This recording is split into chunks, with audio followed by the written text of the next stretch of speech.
श्रीमते रामानन्दाय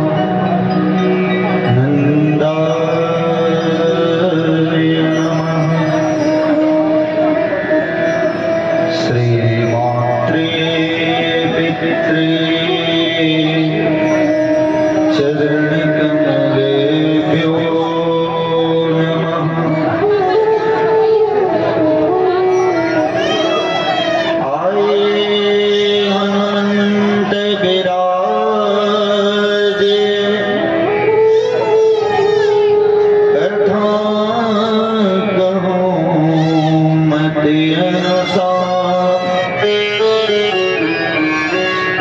सुभग सुवासन्याये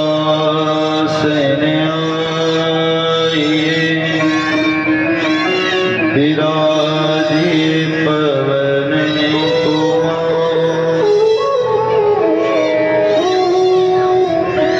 भक्त भक्त भगवंत गुरु चतुर नाम बतुए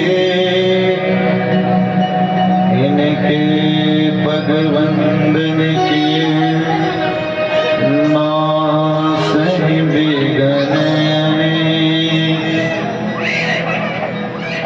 बंसी विभूषित करान विनीत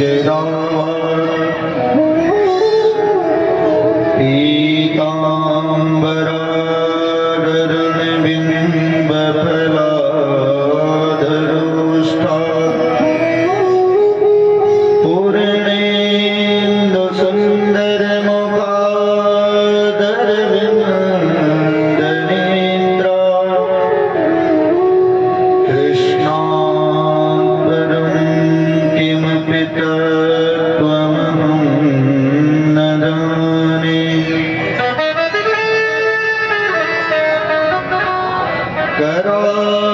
करारविंदे नापदारविंदम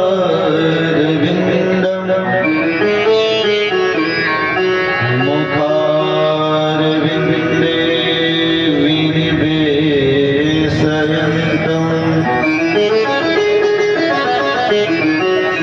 बटस्य पत्रस्य पुटे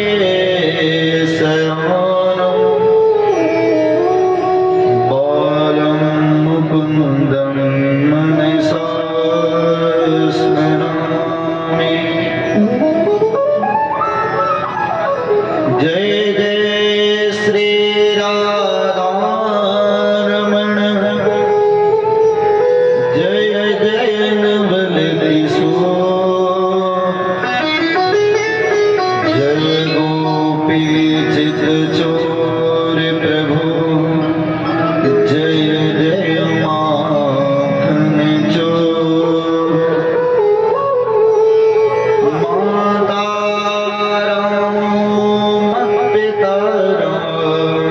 चंद्रा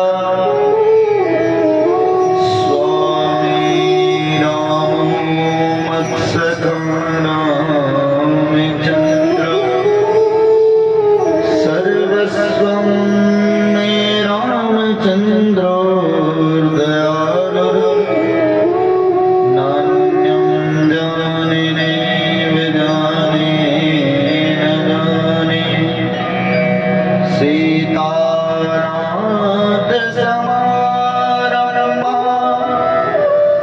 श्री श्रीमणित्यमद्गा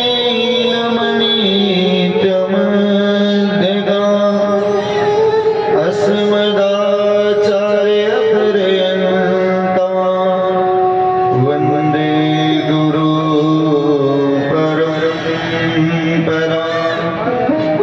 बोले श्री सद्गुरुदेव भगवान की, श्रीमद्भागवत महापुराण की, श्री सुखदेव जी महाराज की, राजा से परीक्षित भगवान की जय। अनंत कोट ब्रह्मांड अधिनायक भक्त वांछा कल्पतरु अकारण करुणा वरुणालय जगत नियंता जगदाधार निखिल हे प्रत्यनीक सर्वांतर्यामी श्री राधा गोपाल जी के चरणों में साष्टांग प्रणिपात करते हुए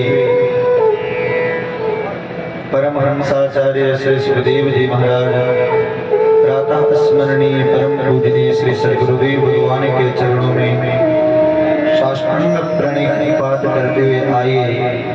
आज हम सभी लोग कथा के पंचम दिवस में प्रवेश करे उसके पूर्व अपने मन और वाणी को पवित्र करने के लिए हम सभी लोग भगवान के पावन नामों का आश्रय लेते हैं।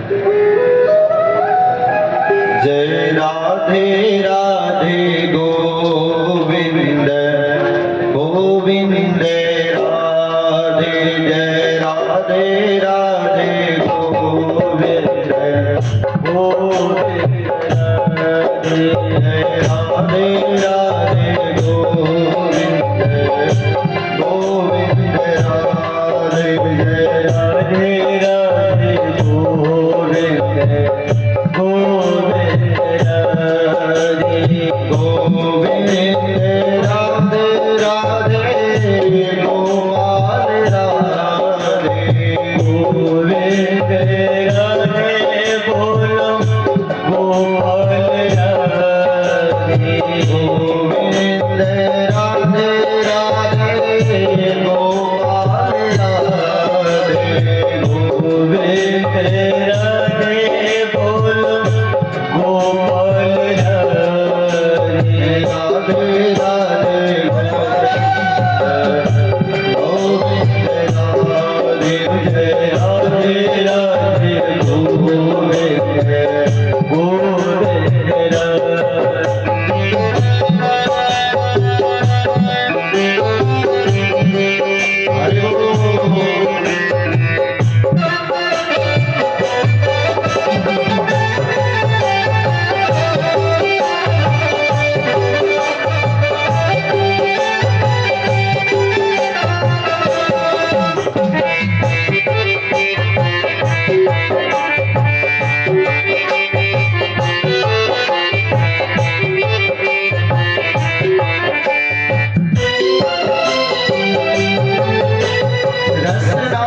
अंतिम में हम सभी लोग दर्शन कर रहे थे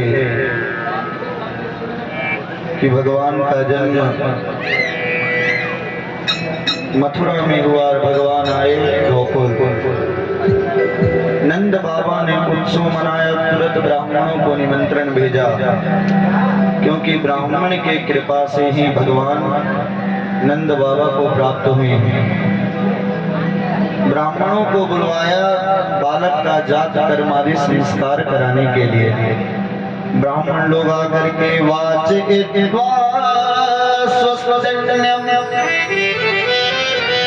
जात कर्मात्मजस्वे कार्यामास विधिवत् पितृदेवार्चनम् तथा। ब्राह्मण लोगों ने आकर के सबसे पहले स्वस्ति वाचन किया। ओम देवो शान्तिरन्तरिक्षं शान्तिः पृथिवी शान्तिरापः शान्तिरोगधयः वनस्पतयः शान्तिर्विश्वे देवाः शान्तिर्ब्रह्म शान्तिः सर्वगुण शान्तिः शान्तिरेव शान्ति सामा शान्तिरेधि। तो वाच इत्वा स्वस्त्यन्यम्, किसी भी कार्य में जब स्वस्ति वाचन किया जाता है कल्याण की कामना के लिए, आप किसी भी पूजन को करें तो पूजन के प्रारंभ में ब्राह्मण देवता सबसे पहले स्वस्ति वाचन करते हैं, कल्याण की कामना करते हैं, कल्याण के लिए भगवान के सामने वाचते हैं। ब्राह्मणों ने भी आकर के पहले स्वस्ति वाचन किया, भगवान गौरी गणेश आदि का पूजन करवाया। फिर जात कर्मात्मजस्वे, फिर भगवान का जात कर्म संस्कार किया गया। सज्जनों, हम लोग जिस जाति में जन्म लिए हैं उस जाति के अनुरूप हम लोगों का कर्म भी होना चाहिए, कि क्योंकि ये देखिए जातिवाद करने वाला खतरनाक होता है, जातियां खतरनाक नहीं होती। अगर जातियां खतरनाक होती तो भगवान शायद गीता में ये कहते ही नहीं कि चातुर्वर्णम मया सृष्टम, ये चारों वर्णों की जो सृष्टि किया हूं अर्जुन, ये हमारे द्वारा किया गया है। जीव के 16 संस्कार होते हैं, इन संस्कारों पर थोड़ा हम चिंतन करेंगे। जीव का पहला संस्कार होता है गर्भाधान संस्कार। भगवान में ये 16 संस्कार आरोपित होते हैं। गर्भाधानम पुंसवनम श्रीमन्तो जात कर्म चा नाम क्रिया निष्क्रमणो प्रासनं वपुना क्रिया कर्णा वेदो व्रतादेशो वेदारंभ क्रिया विधि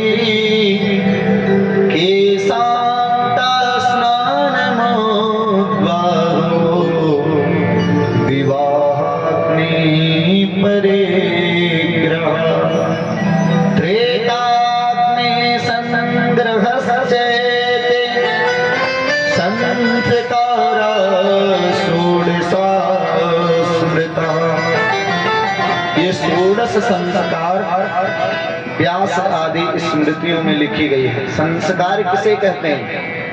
संस्कारो ही नाम संस्कार्यस्य गुणधानेन वा स्याद योसाय नयनेन वा, ये ब्रह्मसूत्र में आता है। ब्रह्मसूत्र को भगवान व्यास ने लिखा है। ब्रह्मसूत्र में भगवान व्यास कहते हैं कि संस्कार किसे कहा गया?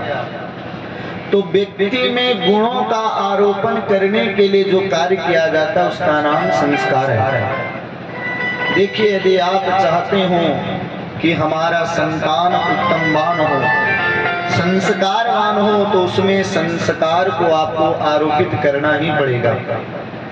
वही वृक्ष बहुत सुंदर आगे बढ़ करके फल फूल दे सकता है जिसका बीज बहुत सुंदर हो। अगर बीज में घून लग गया हो, बीज में मात्रा में जल और वायु और अग्नि आदि तत्व महाराज उसमें नहीं मिले हों, तो वृक्ष कमजोर हो जाता है। उसी प्रकार से जिस बालक और बालिका में संस्कार, अगर आप चाहते हैं कि हमारा संतान संस्कारवान हो, तो बचपन से ही उसमें संस्कार आरोपित करना चाहिए। जीव का पहला संस्कार होता है गर्भाधान संस्कार। गर्भाधान संस्कार किसे कहा गया?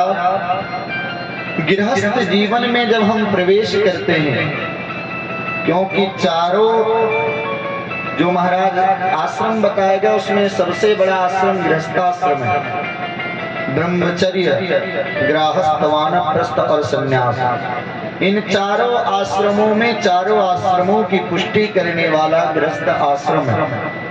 तो जब हम गृहस्थ आश्रम में प्रवेश करते हैं तो प्रथम कर्तव्य के रूप में इस संस्कार को मान्यता दी गई है।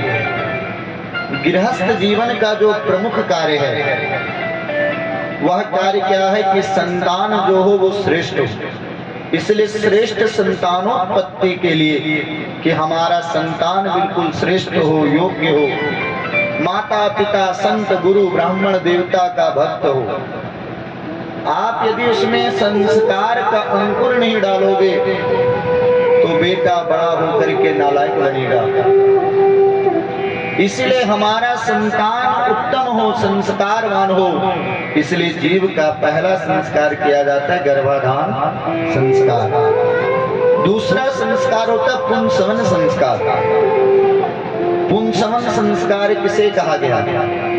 इन संस्कारों पर जरूर चर्चा होनी चाहिए, क्योंकि भगवान हो करके भी, भगवान होने के बाद भी वो समस्त संस्कारों का श्रद्धा पूर्वक पालन करते हैं।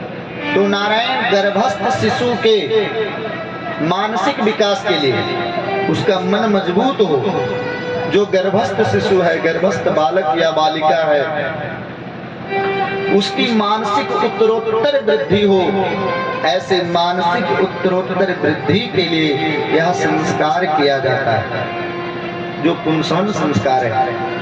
गर्भाधान के कितने महीने के बाद इस संस्कार को करना चाहिए? तो दूसरे या तीसरे महीने में पुंसवन संस्कार हो जाता है। भगवान का पुंसवन संस्कार भी हुआ। आप कहोगे कि भगवान का भी जन्म हो रहा है, तो नंद बाबा को तो सेविका के द्वारा पता चला या महाराज दशरथ को, तो ऐसा नहीं कि जब गर्भ में आए ठाकुर जी तब उनको पता नहीं था, क्योंकि जा दिन ते हरि गर्भ ही आए, गोस्वामी जी कहते सकल लोक सुख संपत्ति छाए। भगवान जब गर्भ में आते हैं तो उसकी सूचना भगवान पूर्व ही दे देते। तो जीव का, हम सबों का दूसरा जो संस्कार है, उस संस्कार का नाम है पुंसवन संस्कार। नारायण तीसरा संस्कार होता है सीमंतोनयन संस्कार। सीमंतोनयन संस्कार किसे कहा गया? सीमंत देखिए, इसका अभिप्राय क्या है कि सौभाग्य संपन्न होना। और महाराज गर्भपात को रोकने के लिए, जैसे पहले नहीं, आजकल तो थोड़ी भी समस्या हुई तो उसका उपचार वैद्य और डॉक्टर के बिना कोई कर नहीं सकता, लेकिन हमारे वैदिक धर्मों में, वैदिक पुस्तकों में या वैदिक अनुष्ठानों में ऐसा नियम माना गया है कि जो जीव गर्भ में है, जो जीव पल रहा है, उसका गर्भपात नहीं हो। उसका गर्भपात रोकने के लिए जो है सौभाग्यवती स्त्रियां मिल करके, और जो गर्भाधान संस्कार जो मैया की है, उनका सब बीच से मांग को फाड़ करके और उसमें सिंदूर लगाती, इसको सीमंतोनयन संस्कार कहा गया। उसके बाद जब जीव का जन्म होता है तो उसको उसका जात कर्म संस्कार होता है। हम ब्राह्मण कुल में जन्म लिए, क्षत्रिय कुल में जन्म लिए, वैश्य कुल में जन्म लिए या अन्य कुल में जन्म लिए। देखिए पौधे जो होते हैं ना, फल, उनका भी एक समय होता है, उनकी एक ऋतु निश्चित होती है। जो फल को जिस ऋतु में होने का वो फल उसी ऋतु में होगा। अगर वो दूसरे समय फल मिले तो उसमें स्वाद नहीं आ सकता। अब देखिए, आम के फल का समय माना गया है ग्रीष्म ऋतु, है ना, और ग्रीष्म ऋतु का फल आप हेमंत ऋतु में आम को खाइए, वो स्वाद नहीं मिलेगा। जो स्वाद का आनंद आएगा आपको ग्रीष्म ऋतु, वर्षा ऋतु में। तो नारायण जीव के जन्म लेने के बाद पहला संस्कार होता है जात कर्म संस्कार। हम जिस जाति में जन्म लिए, ये नालक छेदन से पूर्व होता है। जैसे बच्चे का जो नालक छेदन किया जाता है डॉक्टर आदि के द्वारा, इसके पूर्व ही ये संस्कार को कर दिया जाता है। और यहाँ पर भी भगवान व्यास कहते हैं कि वाचयित्वा स्वस्त्यन्नम जात कर्मात्मजस्य वे। भगवान का जन्म हुआ है यादव कुल में। आप कहोगे कि नहीं नहीं, ये तो वसुदेव जी के पुत्र हुए, वो ठीक है, लेकिन भगवान का संस्कार जहाँ पर हो रहा है वो नंद बाबा के यहाँ हो रहा है ना। तो नंद बाबा के यहाँ सबसे पहले जात कर्म संस्कार किया गया। भगवान श्री राम का भी जब जन्म हुआ तो वहाँ वशिष्ठ जी आए हैं, और वशिष्ठ जी ने आकर के क्या किया कि नांदी मुख सराध करी जात कर्म सबकी। वहां भी पहले आते वशिष्ठ जी, तो पहले नांदी मुख श्राद्ध किए, पहले पूर्वजों का पूजन। यहाँ भी पितृ देवार्चनम तथा पहले पितरों का पूजन किया गया, क्योंकि पिता धर्म पिता स्वर्ग पिता ही परमं तपः पितरी प्रीतिमा पुण्ये सर्वाः प्रियन्ति देवता। देखिए, हमारे जीवन के अगर यदि पूर्वजों की कृपा प्राप्त है, हमारे पूर्वाचार्यों का, तब हमारा वृद्धि होने से, धन संपत्ति प्राप्त करने से कोई हमें रोक नहीं सकता। ये जो अनुष्ठान किया जा रहा है भागवत का, यह भी पितृपक्ष में किया जा रहा है। इसलिए आप विवाह करिए, यज्ञ करें, अनुष्ठान करें, या यज्ञोपवीत संस्कार हो, उसमें महाराज नांदी मुख श्राद्ध किया जाता है, जो पूर्वजों के प्रति किया जाता है, ये पितरों के लिए किया जाता है। तो नांदे मुख श्राद्ध करी, पूर्वजों के से आशीर्वाद प्राप्त किया जाता है कि आज हमारे कुल में आकर के एक नया बालक जुड़ गया, इसके ऊपर आपकी कृपा हो। आप पूर्वजों के जो भी सद्गुण हैं वो इस बालक में विद्यमान हो, वह इस बालक में आकर के विराजे। इस भाव से जात कर्म संस्कार किया जाता है। आजकल तो सभी धार्मिक जितने संस्कार हैं सब गौण हो गए, हम सभी लोग भूल गए। कौन करता है जात कर्म संस्कार, कौन करता है गर्भाधान संस्कार, कौन करता है सीमंतोनयन संस्कार। महाराज केवल हैप्पी बर्थडे मना लिए, वह भी केक काटे मोमबत्ती बुझा करके। नहीं नहीं, बालक की आयु की वृद्धि हो इस कामना से हम कर रहे हैं। और फूंक मार के दीपक बुझाने का अर्थ क्या है कि उसके जीवन में हम खुद अंधेरा ले आए। अरे भैया, दीपक बुझा के उसका अवतरण दिवस मत मनाओ।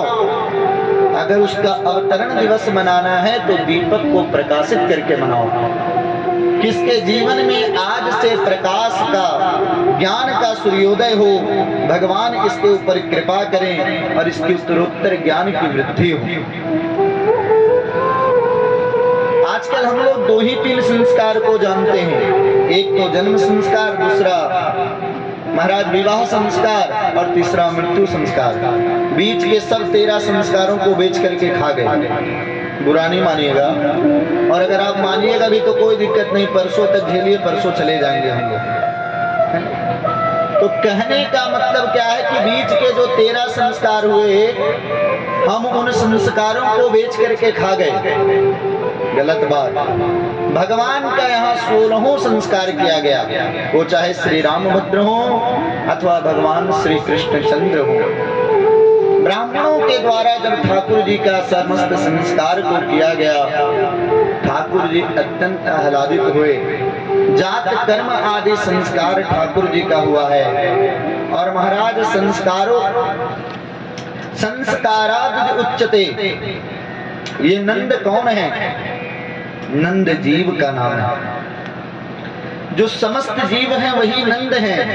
और जब नंद बाबा भगवान का जब उत्सव मनाया जा रहा है, कल हम लोगों ने उत्सव भगवान का मनाया, बहुत सुंदर उत्सव आदि के द्वारा हम लोगों ने ठाकुर जी के झांकी आदि का भी दर्शन किया।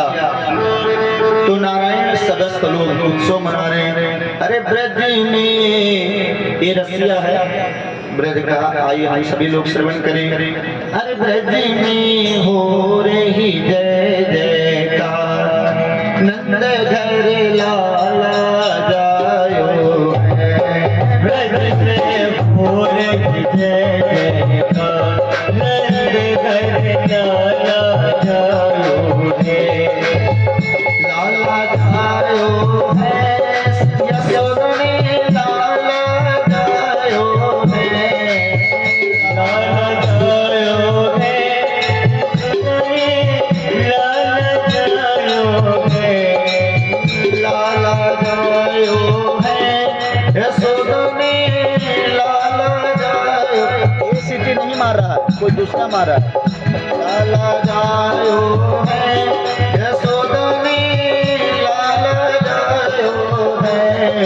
ब्रज में हो रही जय जयकार, नंद के लाला जायो है। ब्रज में हो रही जय जयकार, नंद घर लाला जायो है। हरि बोल।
ये सिटी नहीं मार रहा भगवान, इसको कम कर।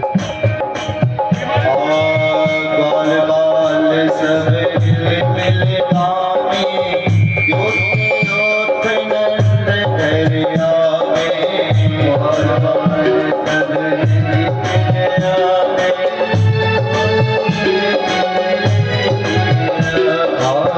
ग्वाल बाल सब मिल गावे। योथ नंद घर आवे।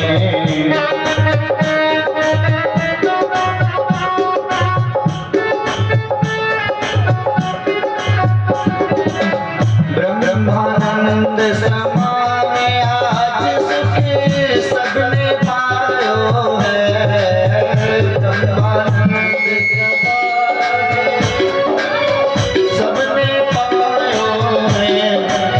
ब्रज में हो रही जय जयकार, नंद घर लाला जायो है।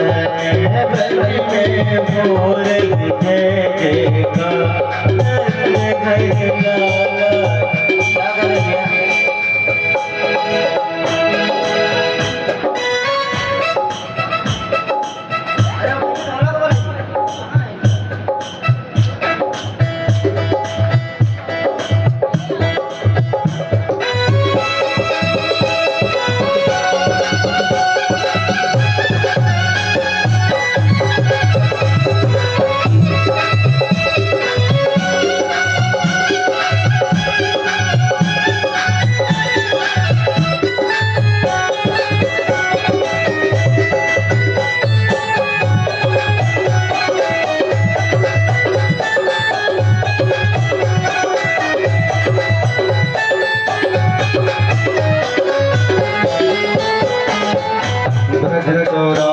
चौरासी कोस में भैया सब ही कहीं यशोदा मैया।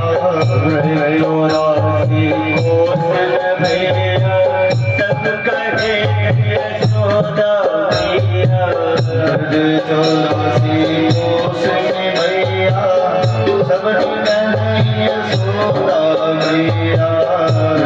चौरासी कोस में भैया सब कहे यशोदा मैया। 80 साल की आयो में सुत सो जायो है। 80 साल को आयो में सुत ऐसा जायो है। 80 साल की आयो में सुत सो जायो है। 80 साल आयु में सुत ऐसो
जायो है।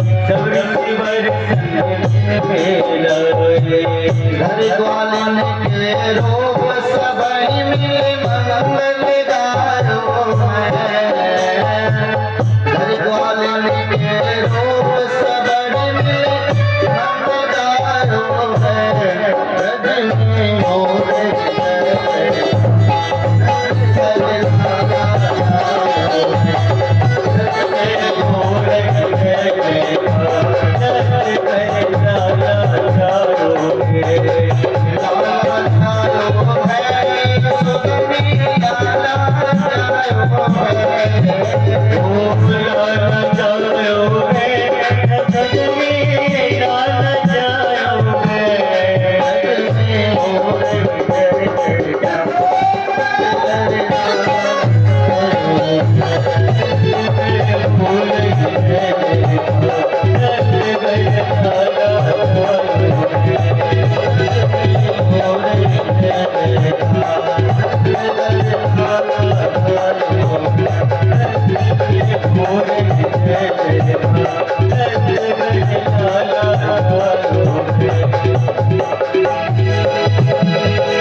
भगवान का जब जन्म हुआ तो भगवान का जन्मोत्सव बड़े धूमधाम से मनाया गया ब्रज प्रदेश में। फिर आवाज़ जो है ना, आवाज़ फिर सीताराम कर ले सकता है। एक होता है तो सबको तुम बंद कर ऐठने लगता है। नारायण श्याम इसमें थोड़ा सा इको दीजिए। जब श्री नंद बाबा उत्सव मना रहे थे तो उत्सव मनाने के क्रम में उनको याद आया कि भैया कंस को हम कर देते हैं और कंस को यदि समय पे कर नहीं दिया गया तो कंस नाराज हो जाएगा। इसलिए नंद बाबा ने समस्त ब्रजवासियों को कहा कि भैया तुम लोग खूब जन्मोत्सव को प्रेम से मनाओ, मैं तुरंत जो है कर दे करके महाराज कंस को लौटता हूँ। जब कंस को कर देने के लिए नंद बाबा गए तो कंस ने कहा कि नंद बाबा मैंने सुनो कि इस वृद्धावस्था में, इस बुढ़ापे में आपको छोरा की प्राप्ति हो। तो नंद बाबा ने कहा महाराज हमने तो ये आशा भी छोड़ रखी थी कि हमें अब लाला की प्राप्ति होगी, लेकिन ये आप समूह के आशीर्वाद के कारण हमें लाला की प्राप्ति हुई। ये आपके आशीर्वाद का ही प्रभाव है।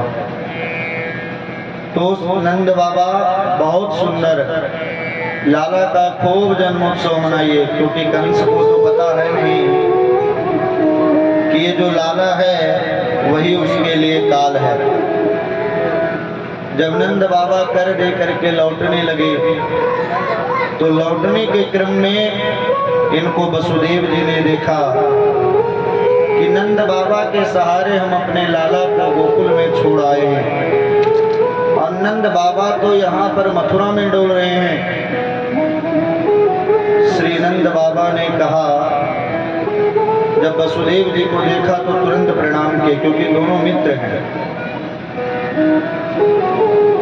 प्रणाम किए तो नंद बाबा को वसुदेव जी ने कहा कि बाबा मैंने सुन रखी है इस वृद्धावस्था में आपको पुत्र की प्राप्ति हुई। कि महाराज ये तो आप सबों के आशीर्वाद का प्रभाव है, क्योंकि मैंने तो आशा भी छोड़ दी थी कि हमें अब पुत्र की प्राप्ति होगी। कि बाबा ये तो बात ठीक है, लेकिन जब आपको पुत्र की प्राप्ति हुई तो आपने हमें बताया भी नहीं। तो नंद बाबा ने कहा कि बाबा मैंने आपके बारे में सुनी कि इस दुष्ट कंस ने आपके 6 बालकों को मार डाला। 7वां बालक जो है वो स्वयं से नष्ट हो गया और 8वां जो लाली हुई वह भी उड़ करके चली गई। इसीलिए बाबा आपके दुख को सुन करके मैं आपके सामने अपना सुख नहीं बता पाए। देखिए आज जो है वसुदेव जी के जीवन में पुत्र शोक का वियोग है, पुत्र वियोग का शोक है और नंद बाबा को पुत्र प्राप्ति का हर्ष है। लेकिन नंद बाबा वसुदेव जी के दुख में शामिल हो गए और वसुदेव जी जो है नंद बाबा के सुख में शामिल हो गए। मित्र का यही दोष है, मित्र का यही गुण है। मित्र अपने कष्ट को महाराज एक रजकण के समान समझे और मित्र के जीवन में यदि सुख की प्राप्ति हो तो उसको पर्वत के समान मान करके और मित्र का सुख का सदैव वह प्रयास करे। आजकल तो लोग मित्र बनाते हैं लेकिन इस भाव से कि हमारा मित्र हमसे आगे नहीं बढ़ जाए। लेकिन नंद बाबा जब बहुत देर तक वार्ता हुई तब वसुदेव जी ने कहा कि बाबा मैं ज्योतिष का बहुत बड़ा पंडित हूँ और मेरा ज्योतिष शास्त्र ऐसा कह रहा है कि आपके लाला के जीवन में कोई बहुत भारी संकट आने वाला है। इसलिए बाबा आप बिना विलंब किए, बिना देर किए आप तुरंत जो है गोकुल की ओर प्रस्थान करें। अब महाराज जैसे ही इस बात को सुना श्री नंद जी ने कि लाला के जीवन में संकट आवे वारो है, तुरंत वहां से दौड़ लगाई। देखिए नंद बाबा आ नहीं पाए, उससे पहले आ गई पूतना। ये पूतना क्या है तो नंद क्या है, नंद जीव है जीव जब गोकुल को छोड़ करके जाता है, गोकुल से कहीं दूर हो जाता है, गोकुल मतलब अपने स्वस्थान को, भगवान के स्थान को छोड़ करके, जहाँ पर भगवान हैं, हम भगवान के स्थान से जब अलग हो जाते हैं, तो ऐसे समय पर जीव के जीवन में काम, क्रोध, लोभ, मद, मात्सर और राक्षस आदि का आगमन हो जाता है। जब तक नंद बाबा गोकुल में थे तब तक पूतना नहीं आई, और नंद बाबा को दूर होते ही आई, और पूतना चतुर्दशी की सुबह को गोकुल में आई। कौन सी तिथि थी? चतुर्दशी। चतुर्दशी को क्यों आई? क्योंकि उसने 14 ठिकानों पर वास किया। पूतना को जो है भागवत में अविद्या का स्वरूप माना गया है, और अविद्या 5 ही जगह पर निवास करता है, 14 जगह पर निवास करता है। उसमें है 5 ज्ञान इंद्रिय, जिसको आँख, कान, नाक, जीभ और त्वचा कहा गया, जिसके द्वारा हमें जानकारी होता है। जैसे रूप के बारे में यदि हमको जानकारी प्राप्त करना हो तो उसके लिए नेत्र की आवश्यकता पड़ेगी।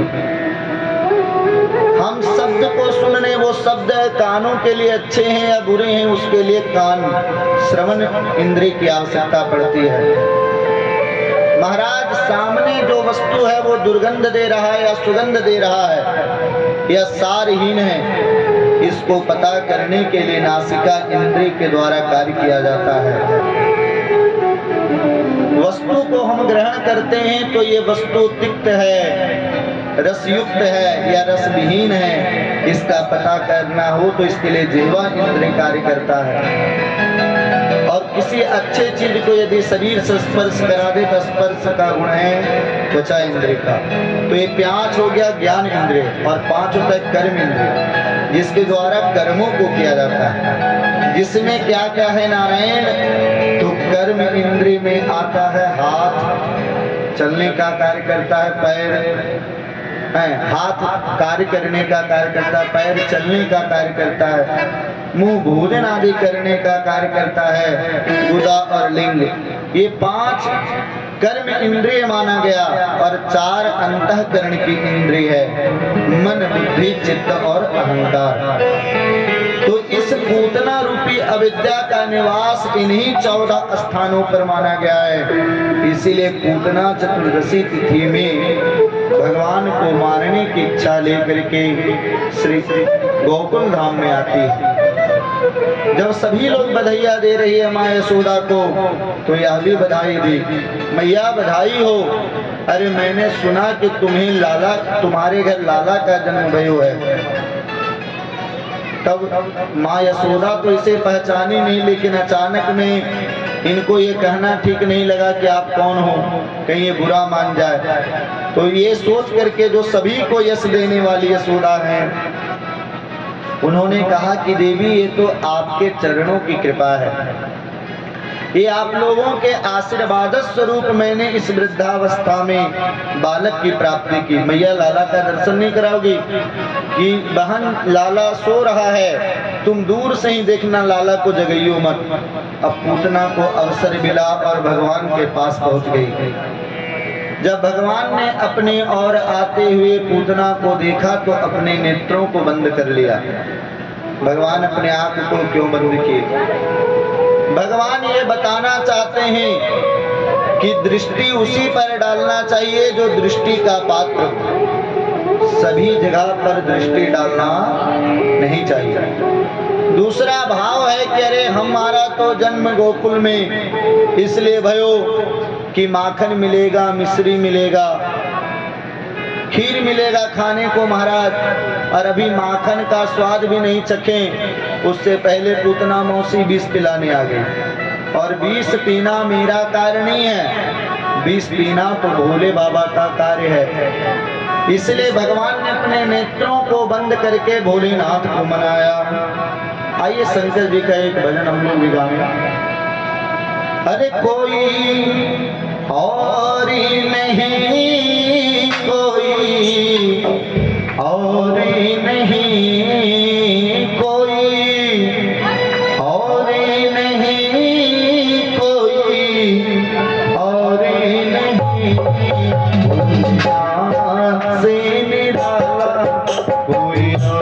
भोलेनाथ से निराला सब कोई नहीं, कोई और नहीं, कोई और नहीं, कोई और नहीं, कोई और नहीं, भोलेनाथ से निराला कोई और नहीं। भोलेनाथ से निराला सब कोई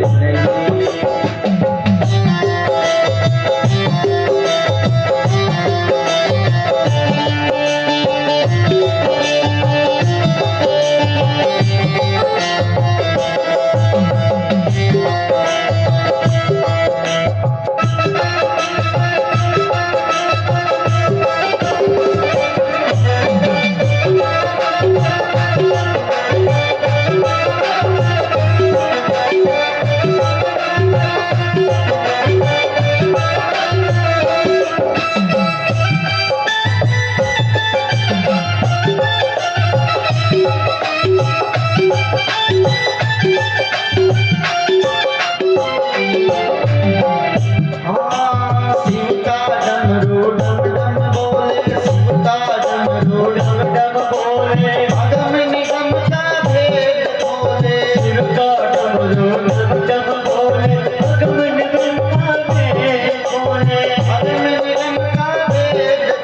भोलेनाथ से निराला